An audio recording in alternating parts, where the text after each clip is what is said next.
Madam Clerk, would you please call roll? Councilmember Broadwater, Here. Councilmember Doe, Here. Councilmember Wynn, Mayor Pro Tem Jones, Mayor Dalton. Here. Okay, the first item is a closed session item, and it's a conference with legal counsel, anticipated litigation, significant exposure to litigation pursuant to Government Code Section 54956.9B, and is a claim submitted by Chevron Incorporated. Is there anyone here through all communications that would like to talk about this issue or address it? Okay, seeing none, I'll close oral communications, and we will adjourn to closed session on this item.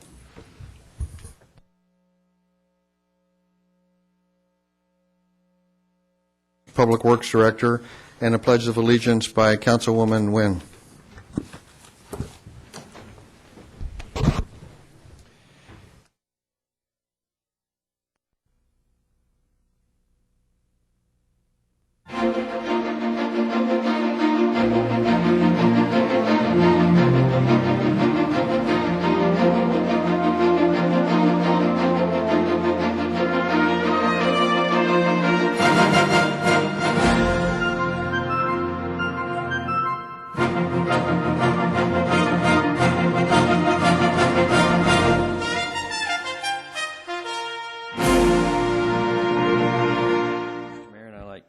To make these presentations this evening.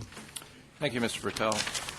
This evening, the Garden Grove City Council is pleased to recognize 4 individuals who showed care and compassion for the family of a Garden Grove High School student, Kevin Tellis, who passed away suddenly.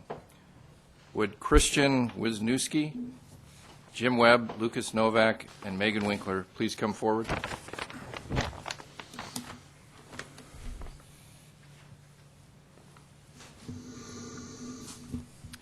Many were overcome with sadness from the tragic death of Garden Grove High School football player Kevin Tellis during the September 11th football game. Christian Wisniewski witnessed the event from the sidelines, immediately wanted to help. Christian met with neighbor Jim and Fred and friends Lucas and Megan, and together they came up with a plan to help the family pay for funeral expenses. Neither of them knew Kevin nor his family, but were compelled to aid them in such dire circumstances. The foursome planned to benefit car wash. In 72 hours, they secured a car wash site, made and posted flyers, then contacted friends and schoolmates about the charity event. On Sunday, September 13th, nearly 50 volunteers from the school football team showed their support by washing and drying nearly 200 cars while wearing their school colors in honor of their fallen teammate. The community of Garden Grove responded by generously donating at least $10 per car. The Garden Grove Firefighters Association also contributed $700 to their valiant efforts. A total of $4,700 was raised and presented to the friends of the Tellis family. Christian, Lucas, and Megan are all classmates at Garden Grove High School, yet neither of them knew Kevin. Along with friend Jim Webb, they displayed their Argonaut spirit through their humanitarian gifts of time, effort, and charity. At this time, the Mayor and City Council would like to present Christian, Lucas, Megan, and Jim with a certificate of appreciation and small gift in their thanks of compassionate efforts. The City of Garden Grove truly is proud and honored to have residents like Christian, Lucas, Megan, and Jim who give of themselves to help others in the community.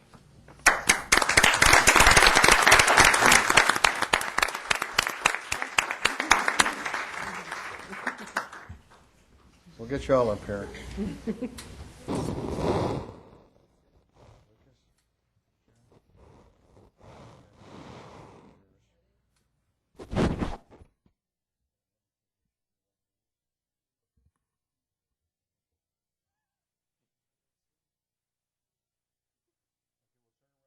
Picture taken, and then each of you is invited, if you'd like to say a few words at the podium, please.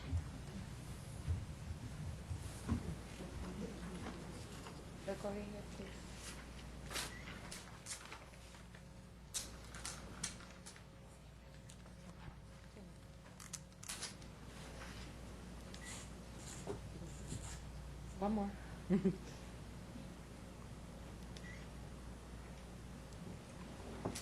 Oh, yeah, that's nice and simple. Go ahead. You want another one? We have time. Are we okay? Yeah, You I'm need it? fine. No, go ahead. Yeah. All right. Okay. And you're each invited to say a few words.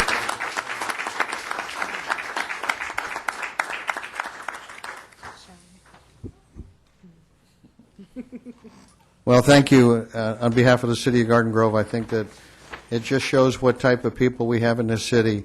I know that there was an event after the funeral at the community center here, and there were hundreds of kids here.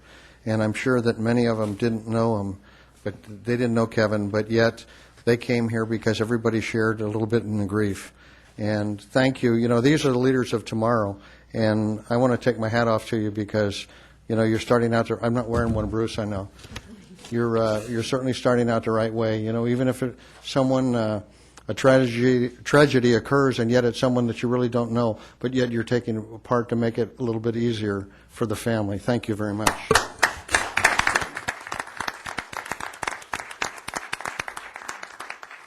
Okay, now we have a business spotlight. Yes, we do, and Keith Jones will make this presentation as well. Tonight, the Garden Grove City Council presents its monthly business spotlight, highlighting the accomplishments of local business professionals. This evening's recognition goes to one of the city's longtime auto repair establishments, with Dave and Jim Restivo. Dave and Jim.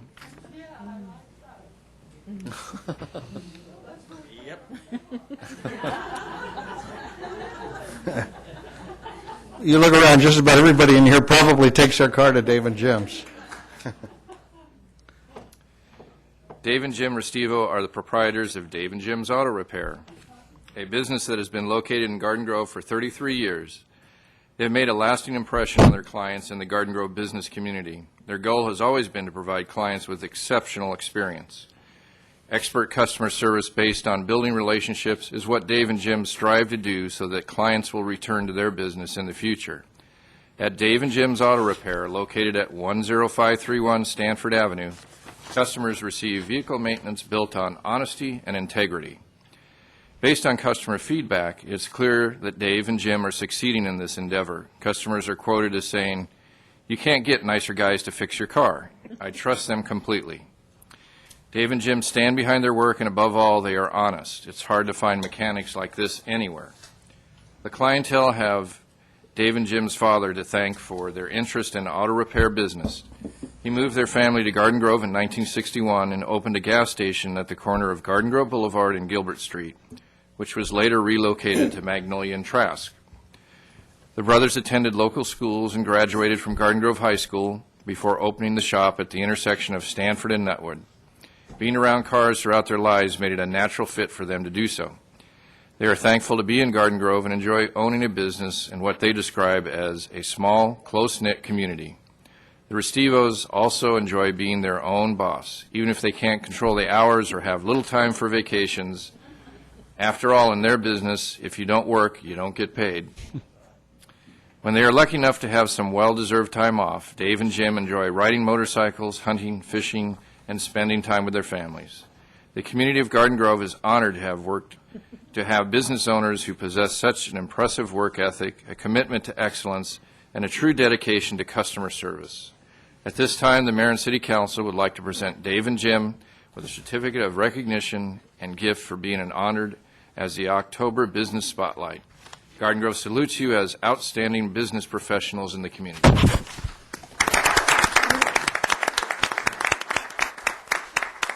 Before I give them the resolution, there's a couple of the whereases that I want to read. The Restivo brothers pride themselves on building lasting relationships with their customers who have returned time and time again, proving that their outstanding service is well received. For years, satisfied customers have patronized Dave and Jim's Auto Repair and commented on the cleanliness of the facility, the honesty and trustworthiness of Dave and Jim, as well as the quality workmanship. And Dave and Jim attended local schools and graduated from Garden Grove High School. Huh? With honors? Okay. I don't want to pop your mom's balloon, okay? All right, no, I want to present you with this resolution. And you guys are going to, there's only one resolution, so you guys are going to have to take turns holding it. And then the other one gets this, which is really nice. This is great. And, you know, if you get this, Dave, you can let Jim hold the box. So, you know, at least it's close. But no, please come forward and have your picture taken. And on behalf of not only the city of Garden Grove, but a satisfied customer. You guys are great, and we're happy to have you.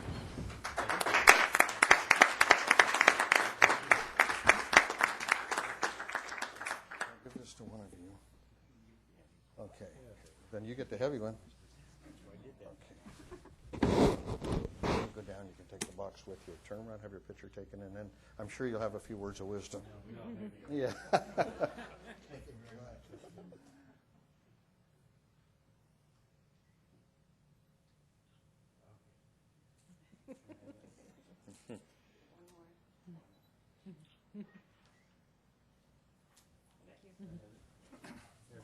Okay. Now, I know that you are going to say a few words. We appreciate this. Thank you. You sure? Well, hey, there's a microphone. You never passed an opportunity before. Oh, yeah. Thank you very much.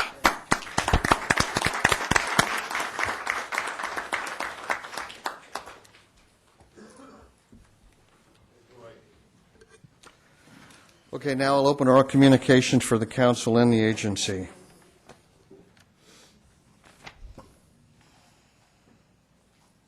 Loretta Moody. I'm the mystery guest. Okay. Well, it's such a privilege to be before you to address all of you on the wonderful magnificence of your city employees. Your city employees last year raised over $12,000 to benefit over 40 different nonprofit health charities.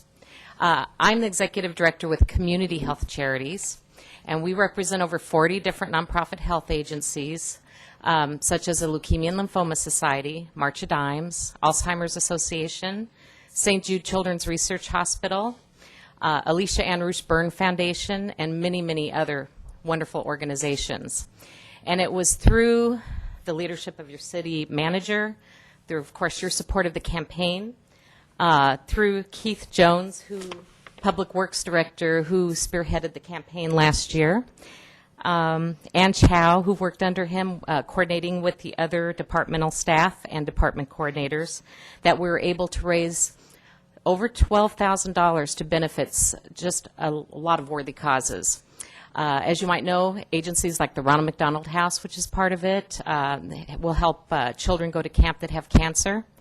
We'll provide a home away from home for children that are at Children's Hospital of Orange County and other surrounding hospitals. The Leukemia and Lymphoma Society with finding cures for diseases with leukemia. Cystic Fibrosis Foundation. So all of these charities are benefiting from this, and we are so grateful. I'm so honored to be able to come on behalf of all of these charities and thank you and your city employees for such a wonderful recognition. You were recognized statewide, your city, in July at our statewide meeting in Sacramento, and you were a handful of cities and counties that were recognized for such a distinct honor as this, in providing such much-needed donations, especially at a time that is very difficult with many of the charities right now. Your award says a Corporate Excellence Award for 2008-2009 City of Garden Grove in recognition of significant growth and achievement in employee giving programs. And I'd like to again thank you all for, on behalf of all of our community's health charities, the work and the generosity of your employees is going to really help give relief to a lot of people who are chronically disabled and suffering from debilitating diseases. So thank you very much. Thank you. And this to the mayor. Thank you very much. Appreciate it. Thank you. Thank you.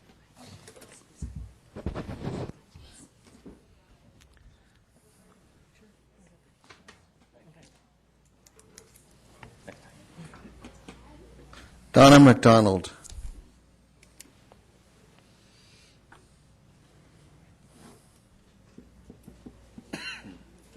Good evening. My husband has a vehicle at home, a commercial vehicle, for his work, and we parked it in our driveway. And now we have a violation for the city ordinance that we can't park his truck at our home.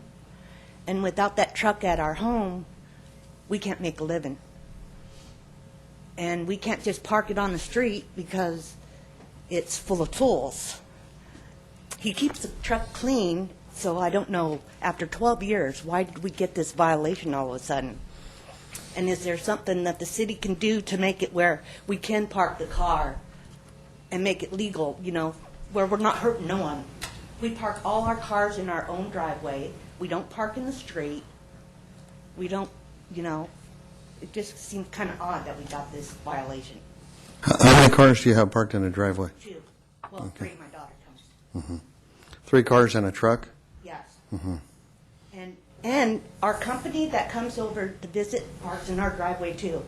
We don't park in the street. So we're not hurting no one. But we really do need this vehicle at our house because my husband's on call 24 hours and, you know, 24/7. And he never knows when he's going to go or come home, you know. And if he'd have to drive to Mission Viejo every time to pick up his truck to go to work, it would cause an awful lot of hassle and a lot of miles, more miles than he needs to drive. He drives hundreds of miles every day, and it's just, you know, we really need the vehicle at our house. It's safe there. Okay, thank you. Thank you. Okay, Rod Powell.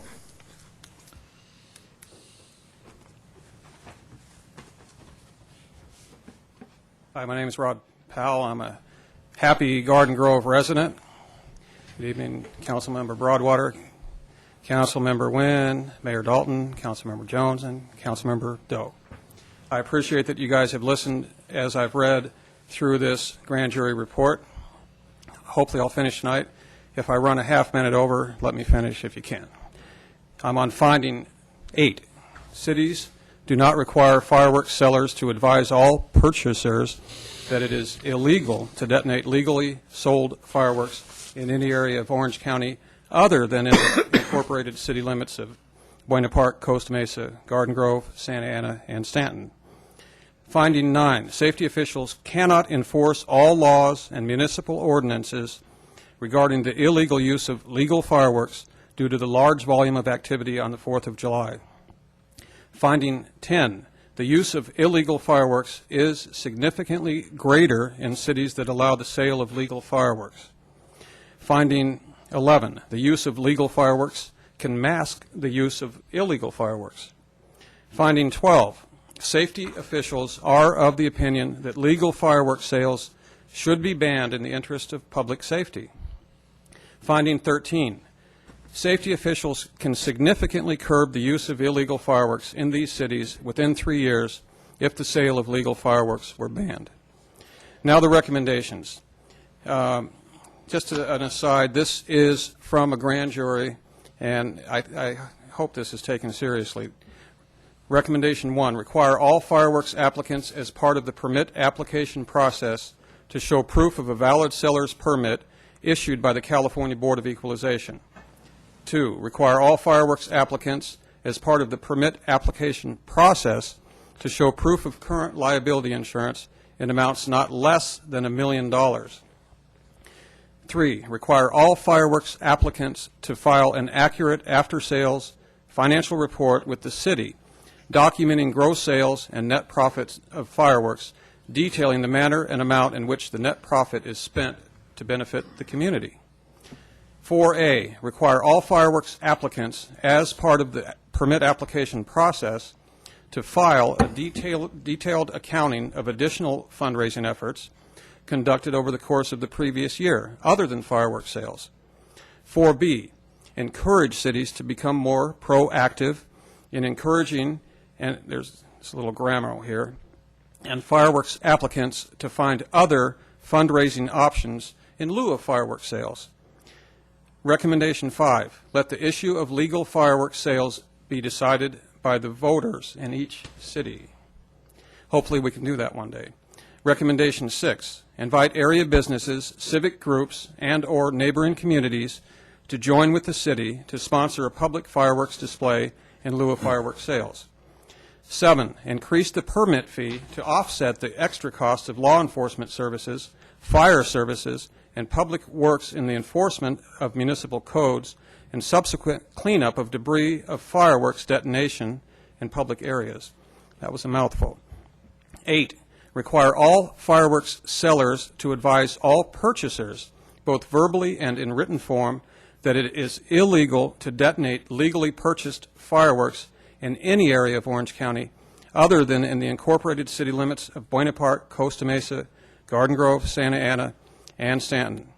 And finally, recommendation 9, declare a moratorium of fireworks sales for at least 3 or more consecutive years in the cities of Buena Park, Costa Mesa, Garden Grove, Santa Ana, and Stanton, to allow law enforcement and fire officials in these cities the opportunity to curb the escalating use of illegal fireworks activity. Responses to all these findings and recommendations were required from the mayors of all these 5 cities, including us. And so it looks like I beat the time. I wanted to thank Mayor Dalton. I hear that you were helpful in getting rid of that smell that was going on over in West Garden Grove. And I appreciate again that you guys have listened to me on this. There should come a time when somebody steps forward and, like you did last time, Mr. Broadwater, put this to where you can just get this maybe on the ballot. I think we need to do that. We never resolved anything the last time.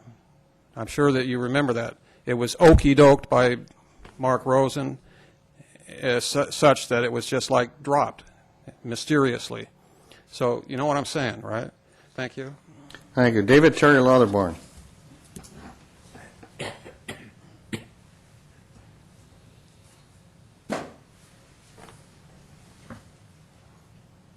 Good evening, Mayor, Council, staff, people of Garden Grove.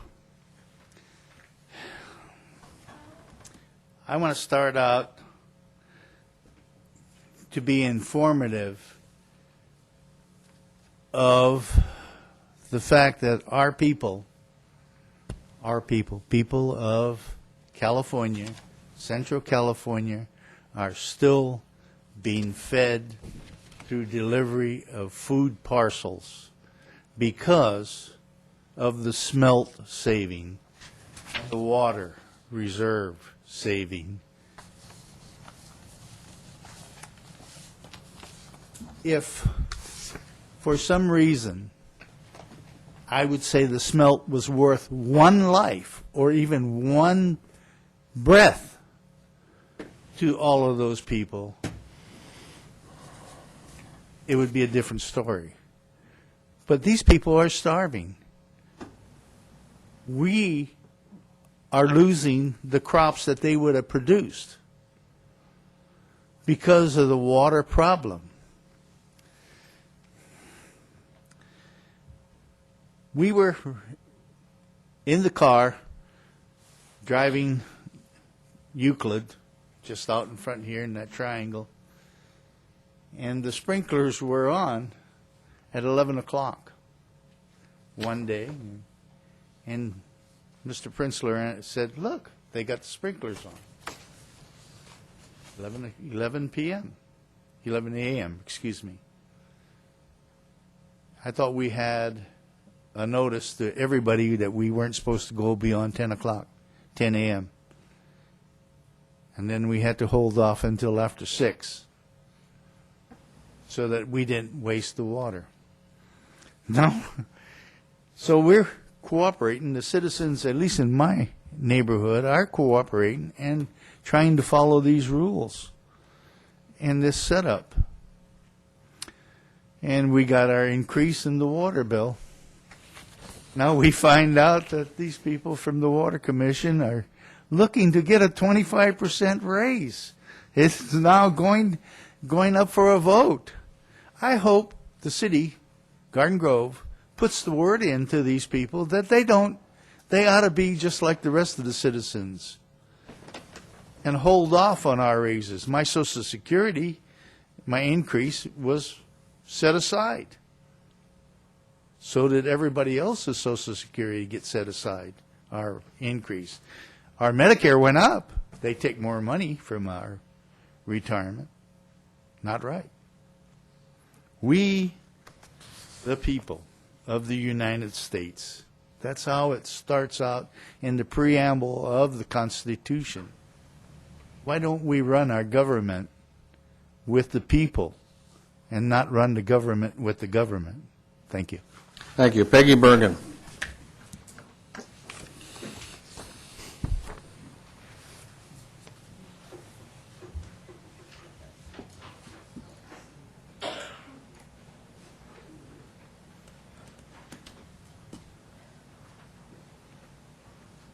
Good evening, everyone. Well, basically speaking, I've only got a couple of little issues here, and one of them is really a strange one. When I was doing the Garden Grove Pride and driving around neighborhoods, I began to notice very few places, houses or businesses, have numbers on them. Now, that's a safety issue in a neighborhood, because if you have a lot of parked cars along the streets, and all of our private streets that allow parking are fully parked at night, so how is an emergency vehicle that's coming to save your life or save your house if it's burning down be able to see exactly where they are if there's no numbers anywhere? Now, I was looking for numbers to write down for houses that were very attractive or had some very quirky thing that I thought could work in the system with the Garden Grove Pride. But a lot of times I'm driving down main streets looking for businesses, and there will be blocks and blocks with no numbers anywhere. It'll be called the Springfield Commercial District or the ABC Lumber Company, or I hope I'm not really naming real businesses there.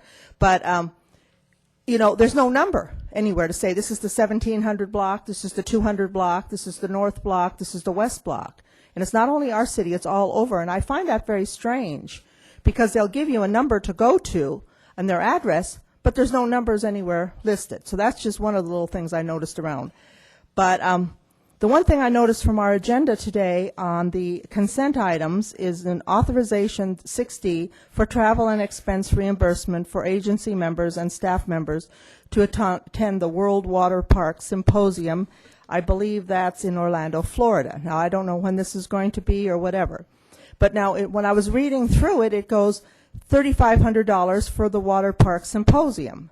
Now, I know myself, because I've gone to Washington, D.C. for symposiums, the airfare alone is roughly $800 per person.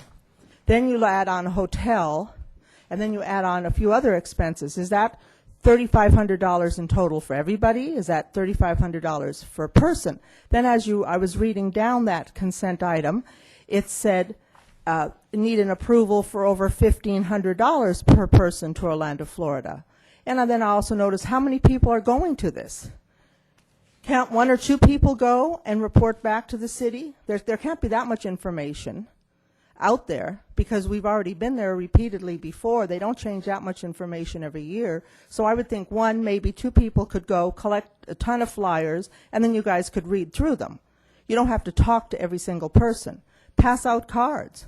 We have a lovely little insignia with a card that says we are the city of Garden Grove and we are looking for a water park or some other venue to come to our city.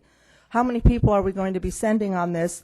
Once again, we are watching our pennies, but we're sending people, and I've heard the story, and I understand that if you want to do something right, you need to research it. I found that out when I was buying windows. You have to keep researching and looking into it and comparing. You can't just take the first person that gives you a quote for something or the first idea that comes up. You have to go and research and get information. But how many people do we need to send repeatedly to these same venues for the same information? Water is water, a park's a park. It's not going to change that much year to year. And the other thing is probably a good thing for the city. We're having our City Works open house, unfortunately, on the 24th, I believe, of this month.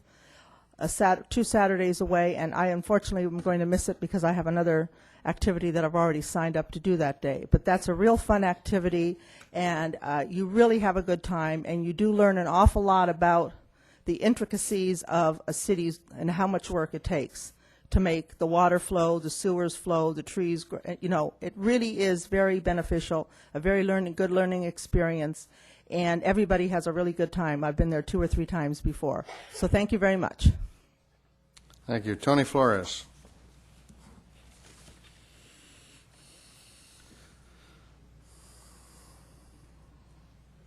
Thank you, Mayor, Council, staff. I'm Tony Flores. addressing you folks tonight as the president of the West Garden Grove Residents Association. A couple of things that I wanted to go over. On occasion, I do come to this council representing myself, and I'll critique, and some people may say criticize, but I'll go over some of the issues that the city is doing, but I'll come up with facts and figures and suggestions on how to fix things, or at least how I believe things can be done. So that happens every now and then. And I'm saying that because I want to get into something where I'm going to be thanking you folks for your assistance. Right now, there's perception out there that the people aren't really being represented at the local, county, state, or especially in the federal level. We feel like we're being blown off. We're not being connected, not being listened to. Nobody's paying attention out there. That's not the case here, I think, in this particular instance. We had an issue out in West Garden Grove that had to do with the composting on that Los Al Air Base. This past summer was horrible, horrid. I didn't know what it was until people started knocking on my door and saying, hey, what are we going to do? They came to me because of the West Garden Grove Residents Association is still a mechanism to help share and get information out. So people were coming over, calling, emailing. Finally, the information came through that it was this pilot project, a 5-year compost project over on the air base with this unbelievable odor, and I mean unbelievable. So I got some information, started making some phone calls. I got in touch with Mayor Dalton. He said, give city staff a call and see what we can do. He actually, I guess, sent the information over to Keith Jones. Keith called me. Not only did Keith call me, Mr. Jones, he actually sent over some information that was very helpful that I took, and it's actually the odor impact minimization plan. Okay, now pay attention to that odor impact minimization, not elimination, minimization. Well, their impact plan went to compost, so to speak. It just didn't do the job. But Mr. Jones handed that over to me, and I took some of the laws that were in there and then started making some phone calls over at the air base. While I was doing that, I was sending information to city staff and to Mr. Dalton in particular, who took the lead on this. He actually came out with Mr. Jones. Mr. Jones was introduced to a guy named Gene Wagner at the air base, assistant to the general. And as Mr. Wagner was giving me a tour, we got done, came back to my house, being dropped off. Mr. Jones pulled up right in the middle of the conversation and the odor that took place, and he said, yep, we got a problem. And I know he reported back to Mr. Dalton, and I would communicate with Mr. Dalton as well. But the important point here is this, is that here in Garden Grove, our mayor stepped up, went out, knocked on some doors, made some phone calls, not just to Seal Beach City Hall, not just to Los Al City Hall or Cypress City Hall, but actually went to a meeting. After the Association West Garden Grove showed up to a Los Al meeting, and we laid out some of the problems that we had, not just the problems, but the laws that they said that they weren't, I guess, subject to, which was, you know, that's open for debate. But it was after that meeting, after the people in West Garden Grove went to Los Al, and after our mayor made contact with the general and the 3 other mayors over there, the compost pile was shut down, taken out. After Mayor Dalton went over there and voiced his concerns on behalf of the people in Garden Grove, West Garden Grove in particular, that's when it was taken care of. So the teamwork that was done with the Association West Garden Grove, city staff, and our mayor, I believe had a great impact on what was going on over there. Now, it's not done yet. I've done some follow-up, talked to the folks over at Agerman. They're telling me that we've got or they have a technology that may be able to put out zero emissions, zero odors over there. They're going to do it on a smaller scale, and it's going to be a test. Well, if we're testing something, that tells me, well, maybe it's not really proven just yet.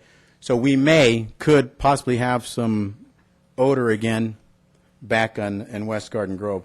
We hope that isn't the case. There's going to be a couple other folks going to be talking about this. But in this instance, I just wanted to say thank you to Mayor Dalton for taking the lead, speaking on behalf of the citizens in Garden Grove, doing what you can. Matt, great staff over here. Thank you. I've called you on occasion to tell you thanks on other things, too. So this isn't the first time. I'm going to play fair. Yeah, some things I don't agree with. But in this particular instance, I believe we worked as a team and got something accomplished with our mayor taking the lead on that. And I think maybe folks in Sacramento and even in the White House can take the page from your playbook, Mr. Dalton, and communicate with the people and listen to what we have to say. Thanks again. Thank you.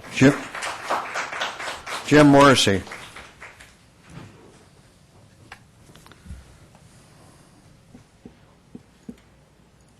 Mayor Dalton, council and staff, want to thank you, Mayor Dalton, for your activity in the compost. I've been a resident of Garden Grove, West Garden Grove, for 34 years, and I was happened to be at the Los Alamitos meeting the other evening, and one of the things that really got my attention is that the base is planning some other activities that will it affect West Garden Grove? I don't know, and I'm asking you the same question. Do you know?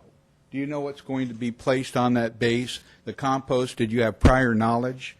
How could you prevented that from happening? Why does the West Garden Grove Association have to come on attack to make this change? And basically, our presence at Los Alamitos was one that they said, boy, are we going to have 1,000 flyers go out and have 1,000 people at one of our council meetings?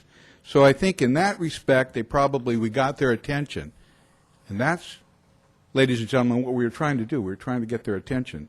Because what's happening over there with that smell, being in real estate and finance my whole adult life, my life's work, I know that stench would have had real impact to the property values in West Garden Grove. So the question is what else is the base going to do? Now, in talking to the city manager of Cypress, he said that basically the federal government, the base, is stonewalling you. Now, I don't know whether you had that same occasion, but you are our elected officials. If we can't depend on you, who can we depend on? If we can't have you approach them, who can we depend on? So I'm asking you, and I'm saying that we will be back. We expect you, as the council and the government of Garden Grove, to protect our interest, to get involved, to know exactly what this base is going to do and how it's going to affect the West Garden Grove and the other cities of Cypress, Los Alamitos, and Seal Beach. We expect you and we request that you get involved more. And Mayor Dalton, I hear that you should have an S on your shirt, and I do appreciate all the work that you did. Thank you. Thank you. Yeah, I'll close oral communications. Before we go to the agency, I just wanted to point out that Boy Scout Troop number 117 is attending the council meeting tonight to earn their merit badge. So let's give them a little round of applause, and thanks for being here. Okay, now we'll go to the agency.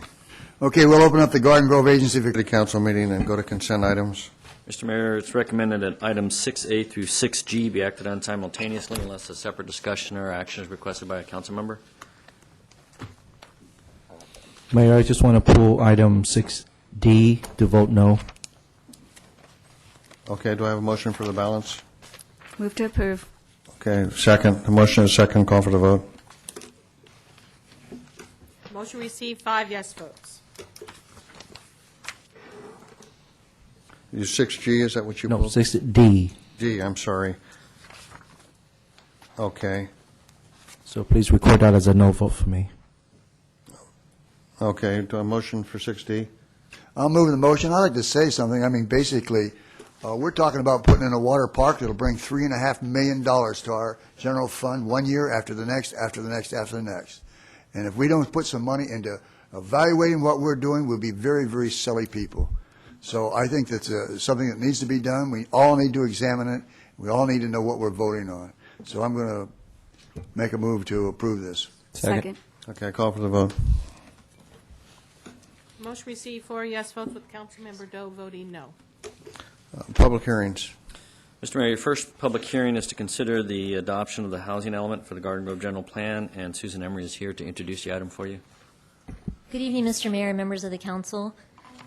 As you recall, approximately a year ago, the City Council approved the new general plan for the city, and one of the key elements of the general plan is the housing element.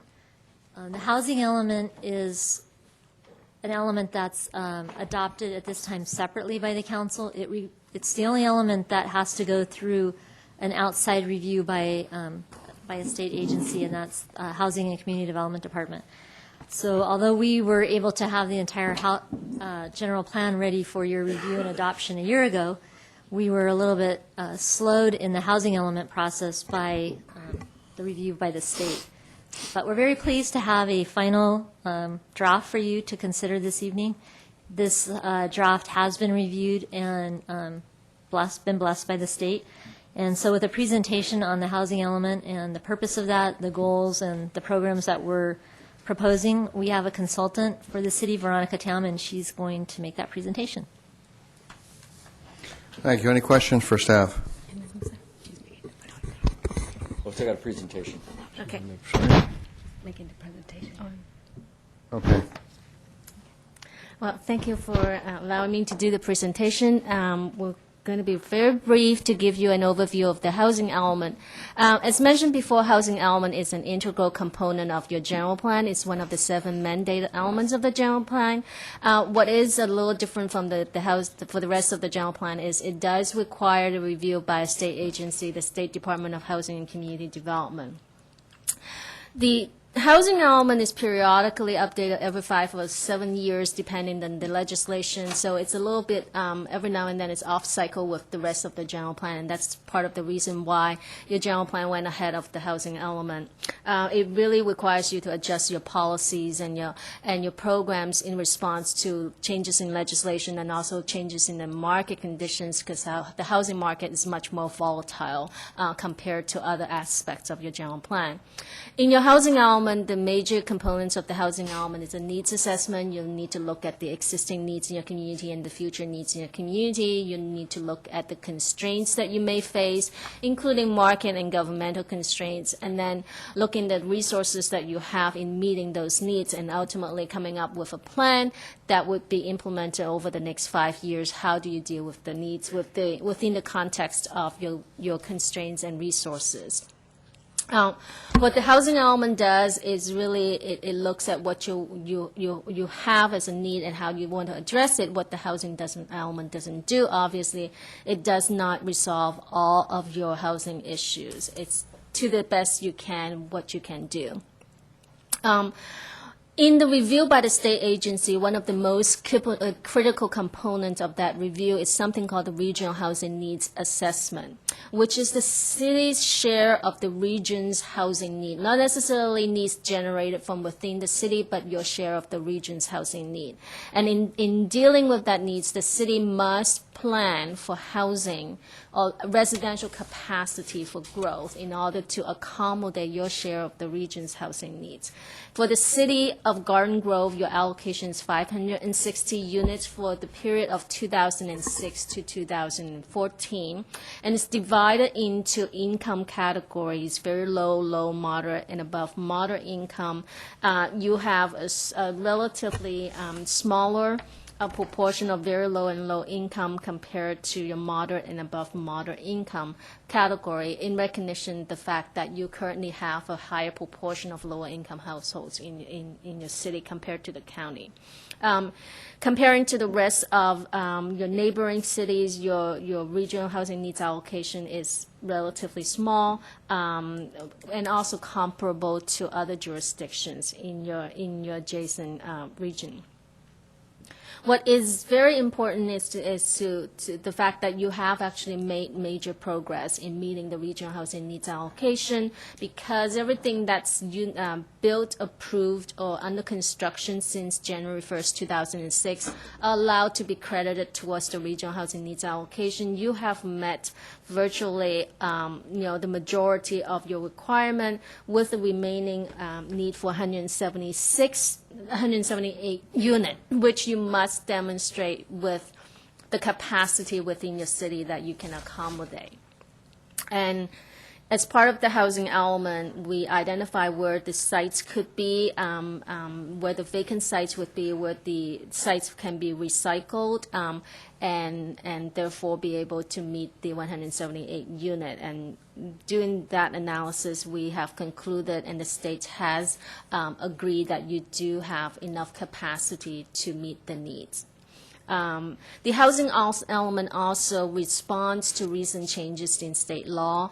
These include housing for persons with extremely low income household housing for persons with disabilities, and also housing for the homeless. So the housing element provides revisions and suggestions in your zoning code how you can address these particular provisions in response to state law. The last component of the housing element is the housing plan. Basically, it hasn't changed substantially from the existing housing element. We kept the intent and policies and programs from your existing housing element and modified it in response to state law, in response to the fact that you need to accommodate the 178 units. But beyond that, there was not any really significant modification from your current housing element. There are some new programs, mixed-use development, to reflect that that's being introduced in your general plan. So we talk about the mixed-use development. Extremely low-income households, we do have to have a program to address the needs of extremely low-income households. Parking standards, there is a concern about parking standards. However, we only commit to reviewing it if it continues to be appropriate for the city. And the last program relates to reasonable accommodation. That is to make sure that the city provides reasonable accommodations in order to accommodate the needs of persons with disabilities. So those are the key new programs compared to your current housing element. And with all that efforts, the state has, quote unquote, certified the housing element. So now you will be eligible for funding at the state level. So that's something that's very important. With that, I conclude my presentation. Be happy to answer any questions. Okay, now does anyone have any questions? If not, I'll open a public hearing. Peggy Bergen.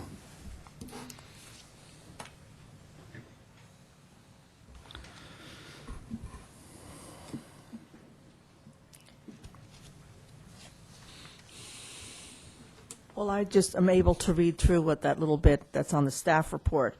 But one of my questions was, does improving existing buildings count towards this, or does it have to be a new structure? Because there was that one thing a couple of weeks ago that was approved for redoing and rehabilitating a whole project. So because basically we wouldn't be giving any new units if we do that. We're just making units that exist better, which is, I think that's wonderful for people, but at the same time, we're not building any more new housing. And I wasn't quite sure exactly how you understand underutilized land. If the land belongs to the city, you can decide how it should be utilized. But if it's my land or a business's land that wants to have a parking lot or wants to have grass or wants to have something on their land that's not a physical structure for people to live in, can you come along the city and say, well, you're not using your land properly, so we're going to decide we can do something else with it? I wasn't quite exactly sure how you decide what would be considered underutilized land. I do know that, but that's just one of the things. And then one of the things that struck me as I was reading down this list, it said something about Program 8, reimbursing developers for sewer upgrades that are consistent with the sewer capacity improvement plan. Well, a long time ago when we had the first Brookhurst Triangle project come up, one of the things everyone was so delighted with was because they were going to be taking over and they were going to facilitate with money going into the improvement of the sewers in that area. Well, since that project fell by the wayside about 4 years ago, and the sewers there have been improved already. But that was one of the projects that we were told as citizens that they would be giving an influx of money to help us during that sewer improvement, so that would be part of the monies that we as citizens didn't have to pay. So, I mean, some of these things, when you're reading them, and I was very glad to see that we are working along, even though we don't notice that we're doing that many big improvements in the city, that we are technically, 80 or 82% of the way towards our goal for 2014, which is kind of nice. That means we don't have to mad scramble at the end to get something. But, and it says, another thing that struck me is you can change the development standards for higher density use of land to make it fit the program. Well, if a house was deemed one house per 7,000 square foot lot was deemed when the city forefathers set out the sewers, the water supply, and the streets. Now, all of a sudden, we deem on 1 acre we can have, up to 30 dwellings. I think that was one of the things up there.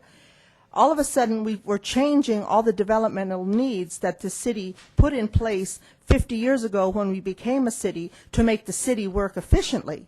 Now all of a sudden you say, no, that doesn't count anymore. We can put on this block, instead of having 16 houses like the old-fashioned, we can have 400 units, and it's not going to impact our sewers, it's not going to impact the water, it's not going to impact anything. So, I mean, these reports are wonderful on paper, but are they really going to work?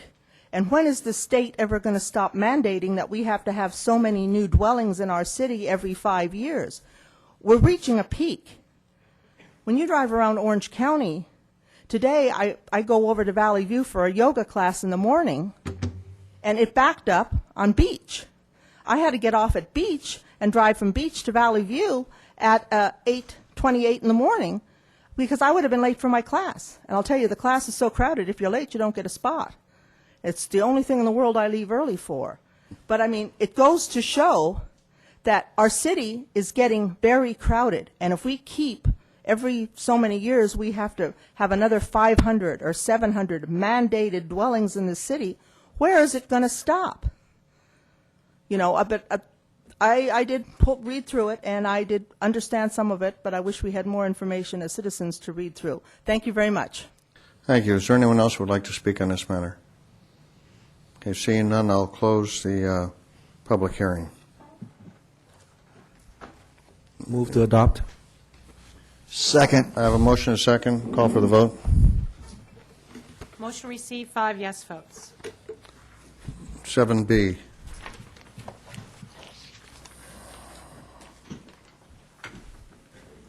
Mr. Mayor, 7B is a public hearing to consider an agreement with Chevron Energy Solutions to install solar panels at the Municipal Service Center. And Chow is here to give a staff report on this. Thank you, Mr. Fatal. Mr. Mayor and members of council, on August 21st, 2009, the city was awarded $1.5 million for an energy efficiency project by the U.S. Department of Energy. Staff is proposing to install a photovoltaic solar panel structure at the city yard that will generate approximately 75 kilowatt of energy per year, and also provide a shade structure which will cover various city-owned equipment and vehicles. Based on Chevron's successful work history with the city and other agencies, its purchasing power, and comprehensive services such as funding expertise, procurement, and guarantees on design, construction, equipment, and systems performance, staff negotiate a contract with Chevron. The scope of work includes construction of a 6,000 square foot solar energy carport and related electrical infrastructure improvements. The solar energy project will provide immediate and long-term benefits, including offsetting the city yard's current electrical needs, providing the foundation to generate enough power to offset additional facilities such as the City Hall and Police Building, receiving over $167,000 over a period of 5 years in incentives, saving $1.6 million over 30 years, and ensuring compliance with AB 32 to reduce greenhouse gas emissions in California. The solar project is estimated to cost $1.5 million and will be entirely funded by the grant from the Department of Energy. Staff is asking the council to hold a public hearing, adopt the attached resolution awarding the energy service contract with Chevron, authorize the city manager to execute the attached agreement, and delegate authorization to staff to adjust the insurance provisions in accordance with risk management requirements. This concludes staff's report. Thank you. Any questions for staff? Okay, I'll open a public hearing. Is there anyone here that would like to speak on this matter? Okay, seeing none, I'll close the public hearing. I'll entertain a motion if... Move to adopt. Second. We have a motion and a second. Call for the vote. Motion received, 5 yes votes. Okay, I guess next is 11A. No, 9A, Mr. Mayor. Oh, I guess I missed one. Okay. I thought it was going too quick. We'll still be brief. You were the only one that noticed that. Everybody else kept their mouth shut. Okay. 9A. Yeah, 9A is to consider entering into with the Development Authority to participate in a Prop 1A securitization program, and Kingsley Okereke is here to give a staff report on this item. Thank you, Mr. Fatal. Good evening, Mr. Mayor, council members. In this item, we are asking that you consider and approve all the documents necessary for the city to participate in the Proposition 1A securitization program.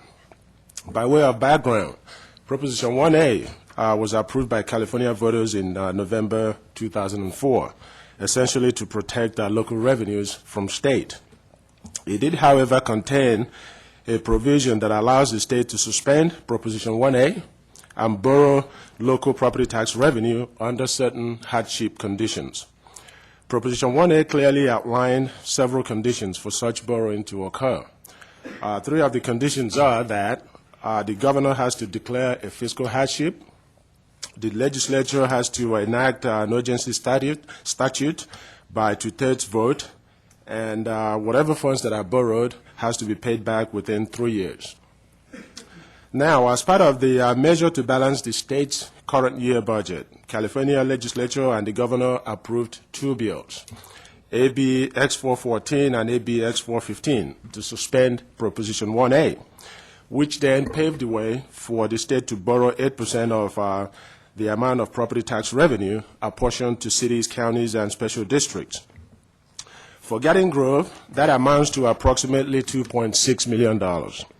And you should know that these are funds that we have already counted and relied on to adopt the city's current year budget. Proposition 1A and the new assembly bills both provides that the state will be required to pay these obligations back to the city by June 30, 2013.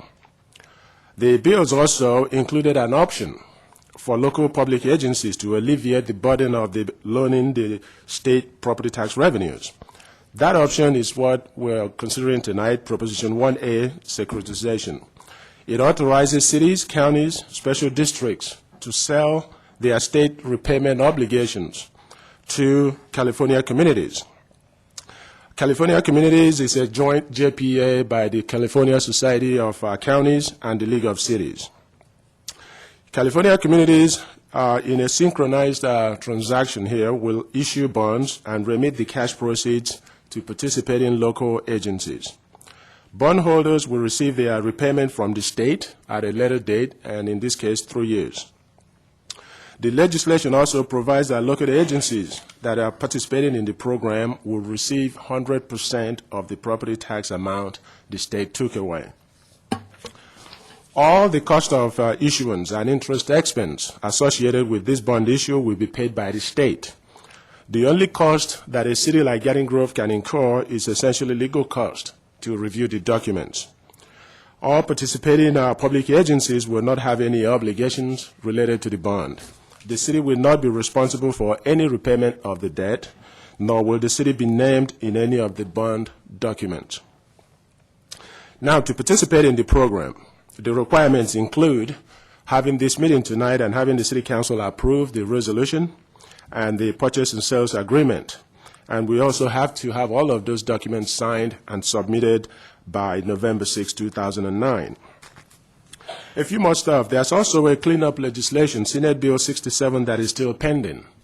And that particular legislation needs to be passed for the securitization to proceed. The financing program and structure assumes that SB 67 will become law. And essentially, SB 67 allows the financing to occur in November. It provides for the county auditor certification of all the Prop 1A receivables. And it also accommodates the tax-exempt structure for the bonds.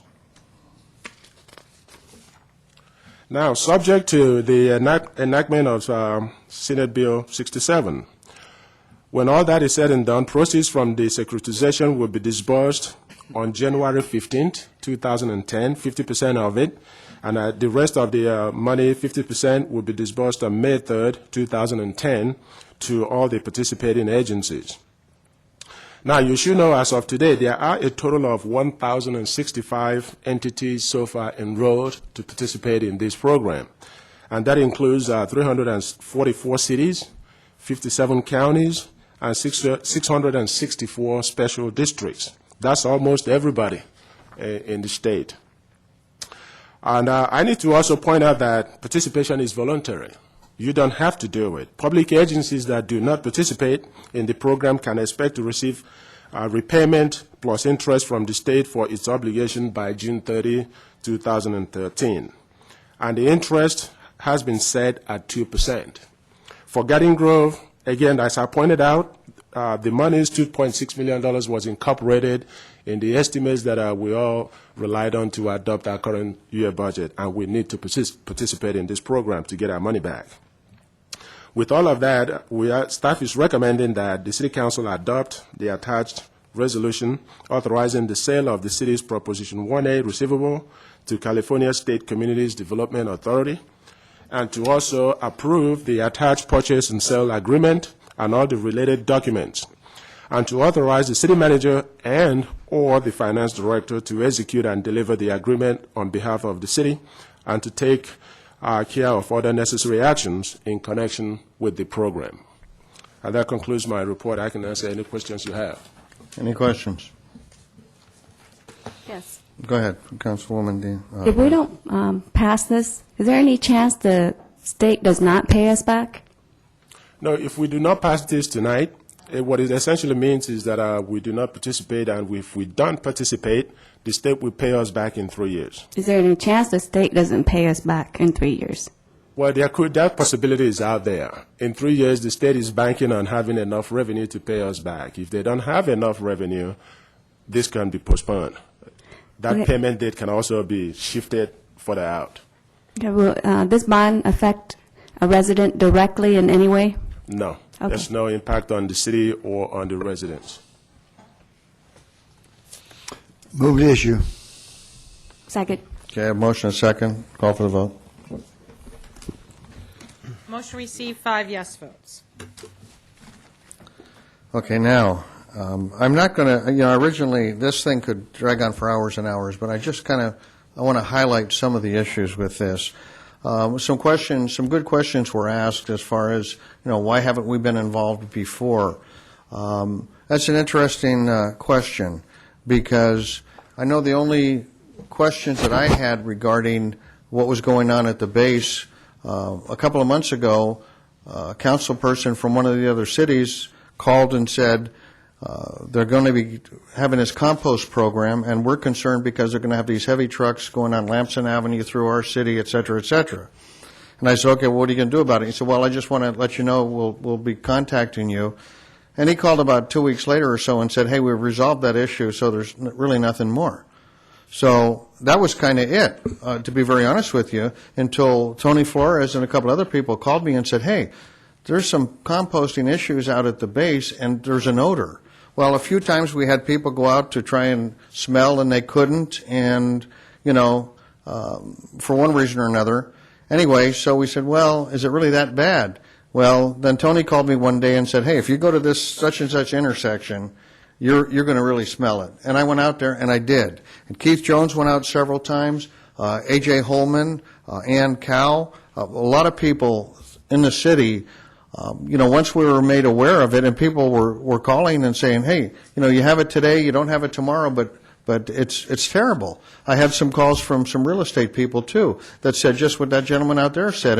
And basically what they said is we're taking prospective buyers in neighborhoods out there, and once they open the door of the car, they say, I don't want to live out here. It is a quality of life issue. I went to the base. I went on a tour with Keith and some other people. And at that time, Gene Wagner, who is the assistant to the general, I guess, was kind of handling things. And I had somebody document the things he said that they were doing to mitigate. And I guess I have to look that word up in the dictionary, too. And you're right, it shouldn't be mitigate, it should be eliminate. Because what's mitigated for you may not be mitigated for me. And my nose might be a little more sensitive. But they were going to have sprayers set up along the windrows. Now, windrows are long, high piles of compost. So if you hear me say windrows, it's not I'm mispronouncing the word window. That's what they're called.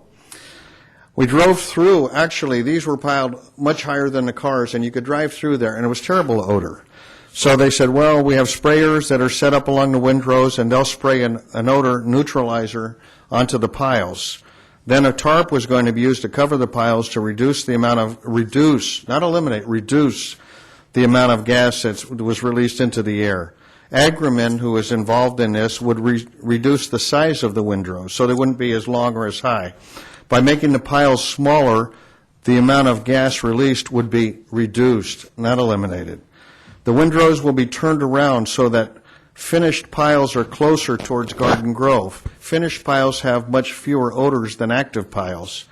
And the base halted at that time any new deliveries of materials from Rainbow Disposal, the company that was bringing the stuff in. No materials were going to be accepted until the windrows had been moved and odors mitigated. And then all the above would be completed by Thursday, October 1st. You know, I, along with several other mayors, met with the general over there and several of his staff. And I really had mixed emotions when I left because I kind of had the impression he's going to review the contract and everything. And originally, he hadn't. He's new somewhat there because the general before him, I guess, retired. And this general is probably going to be there about 2 months, and then he's moving. And I think he's going to be more over this base and other bases. But I'm hopeful that he won't forget where he came from. I'm hopeful that he will review. We kind of got the impression that there'd be a fair and impartial, and I'm not going to say there isn't, don't get me wrong, review of whether or not this is something that they should do. The reason they're doing it is because they supposedly can get this compost that will cover the whole base, and it'll save them 30% or more in the water that they use for vegetation on the base. And there's some other issues too, but this is supposed to be a 5-year pilot program. I talked to some people at Agrimin, and they told me that they had projects similar to this in several other locations. Well, you know, my question would be, if they were anywhere near human beings, near neighborhoods, near people, you must have had the same problems. And if you've had several of these in the past, how did you mitigate them, or how did you eliminate them? Well, they really, you know, they know that this is a 5-year program. So I'm a little more skeptical. After I get out of that meeting and I started thinking about it a little bit more, I thought, you know, we did hear some references to the fact that the federal government can really do a lot of things that nobody else can, and there's really not much you can do as far as requiring them to comply with laws that regular jurisdictions, county or state, have to. So I'm a little apprehensive.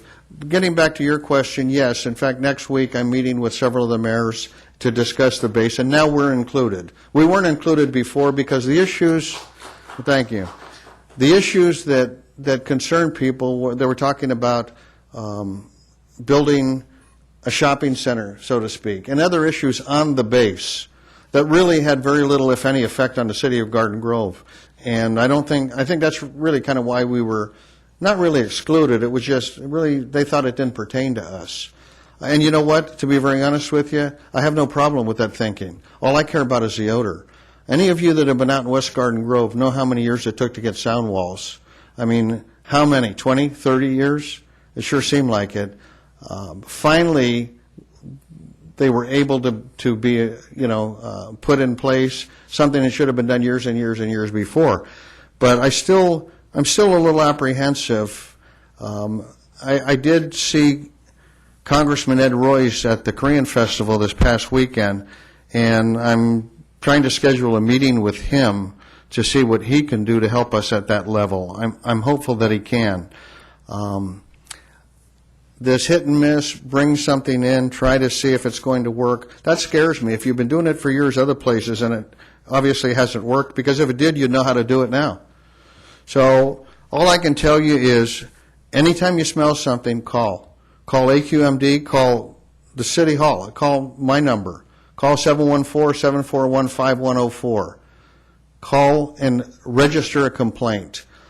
Because if we don't hear from you, if somebody doesn't call and say, hey, I can smell it today, it's not as bad as last week, but I can still smell it. If we don't hear from you, silence means everything's fixed, it's okay. So please do let us know. We'll kind of try and keep you posted on what's going on.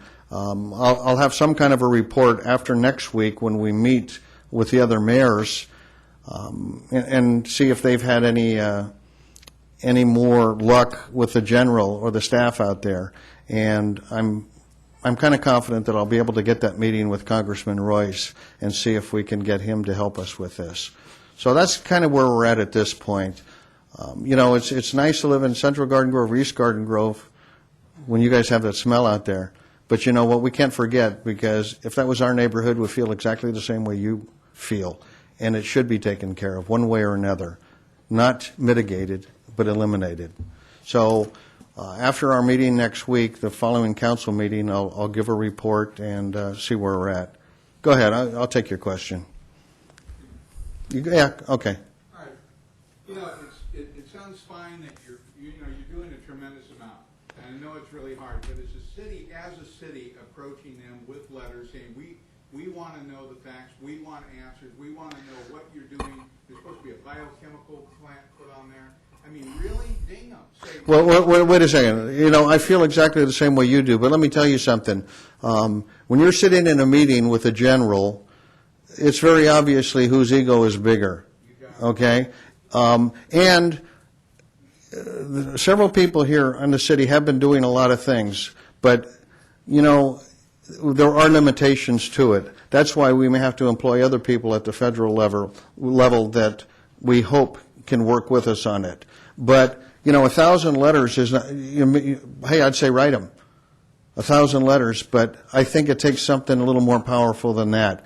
And I think that by calling every time, complaining about it, at least we're showing that, you know, because if you have 3 people that call and complain, what are you going to hear? Same thing, if 3 people out here complain about something and 75 other people are just the opposite, you say, hey, it's 3 people.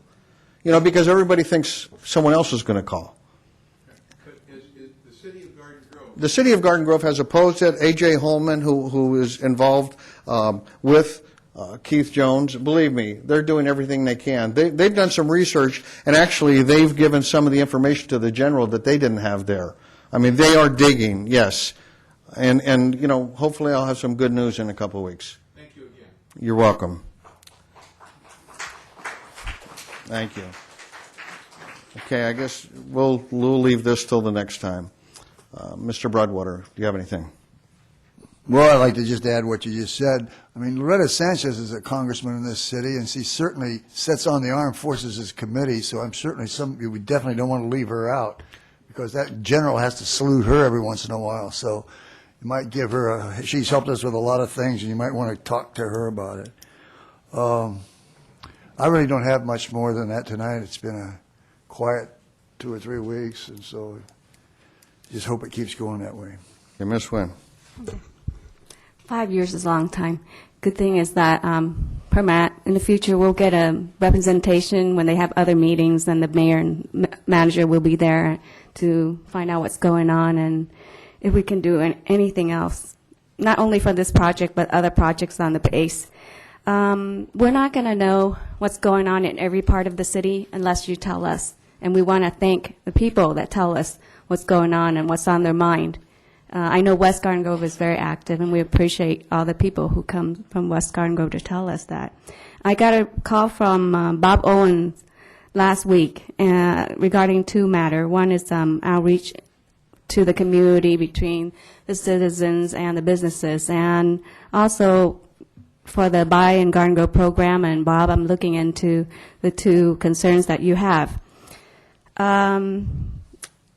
And as far as the sprinkler, somebody brought that up. Isn't that like Caltrans area where we don't have any control? Can we look into that to see if they can reset the timer to, can we do that, Keith? Yeah. Okay. And, you know, we have a sewer that's very old. It's like 100 years old. Every time we fix a part of the city that, Peggy, this is for you. We fix a part of the city, that part gets updated.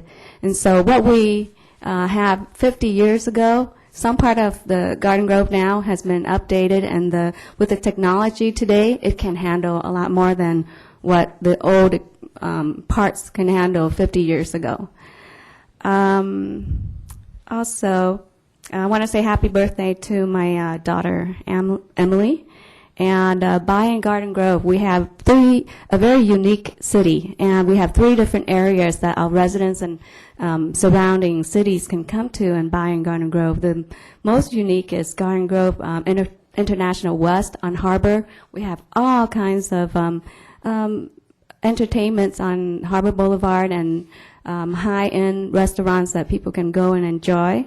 On Garden Grove Boulevard, we have the Korean Town, which is the 3rd largest Korean business district in the nation. And so they have a variety of things there that you can enjoy as well as shop. And then we have the Bookhurst Street, which we have the Little Saigon and Garden Grove. We have new shoppings, supermarkets there and retails. You can go there and try out some of the new foods and shops there. And if you don't like the food, there's a backup. We have Carl's Jr.'s and Burger King right in the middle of Bookhurst and Westminster. So buy in Garden Grove. Thank you. Mr. Jones.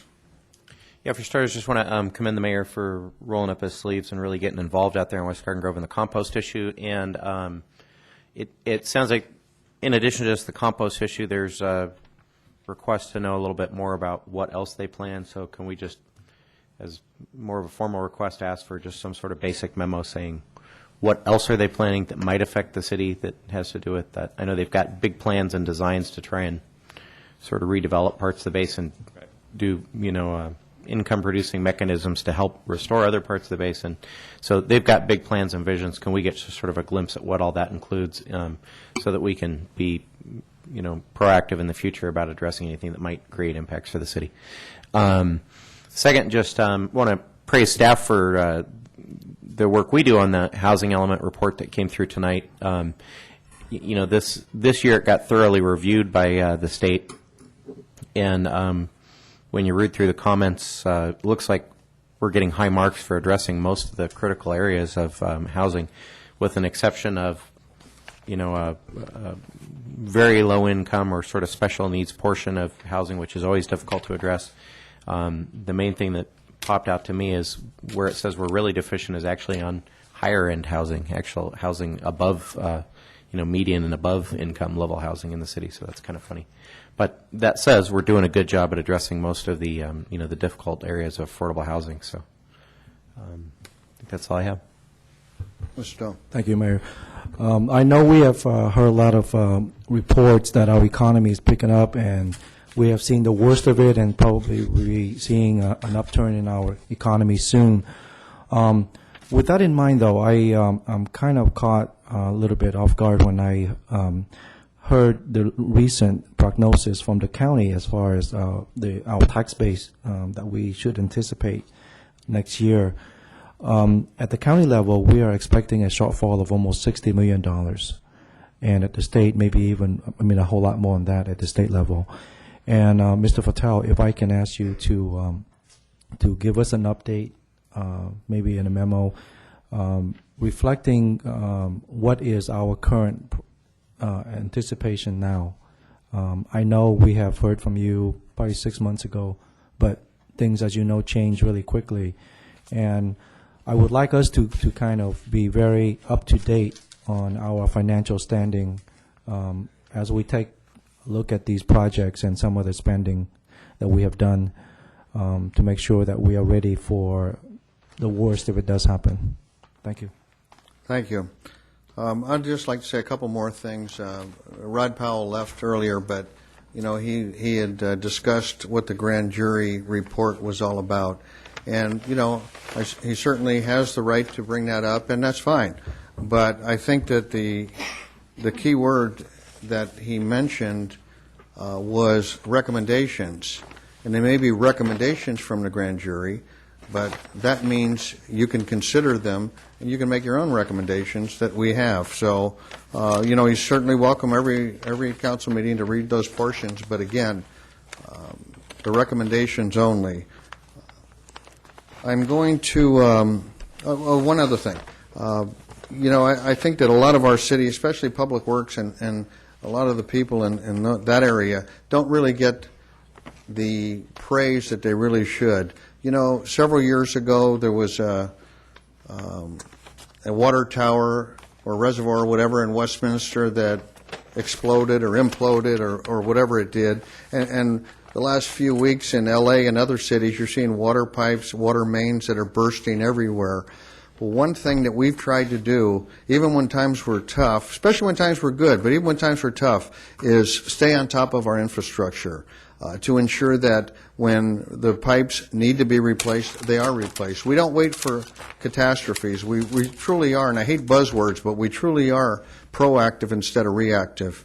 Now that I say that, we'll probably have a big main blow tomorrow, and but I do want to commend Public Works because they really are the unsung heroes. And as it was mentioned, you know, in a few weeks there's going to be the open house at our Public Works on New Hope, and I'll tell you, that's the time really just to go up and thank one of these guys that your toilet flushes, that your water runs, your shower works, your sewer. You don't have sewage spilling all over the street. Those are the guys that really work, and gals, that really work hard to ensure that, you know, it makes it easy for us, and we just take it for granted sometimes. So, you know, I'm thanking you now, Keith, and I'll thank you again in a few weeks at the Public Works Open House. Tonight I'm going to close in memory of two people. George Kramer, who was a retired Garden Grove employee. He worked as a parking control specialist with the Public Works for over 3.5 years. George was always a team player, offering to lend a helping hand whenever one was needed, and always with an upbeat, cheerful attitude. He loved coming to work at the city and was proud to be an employee for the city he lived in. George passed away on Tuesday, October 6th, after a brief fight with cancer. He'll be missed by all his coworkers, friends, and family, and our prayers and our feelings certainly go out to his family. And also, I was kind of shocked to hear this. Last week, Mike Claybaugh was a police officer with the city of Garden Grove for probably 30 years, and I worked with Mike about 26 years. And his son, Chris, passed away a few days ago at the age of 33. He leaves behind a wife and a young son, along with his mother Karen and father Mike, who I worked with, and brother Danny. But it was just totally unexpected. He apparently it was a heart failure, and it's just sad. I mean, when you parents should never outlive their children. And Mike was a very close friend, and I just want to say that our prayers and our feelings go out to Mike's family and Chris's family. Thank you.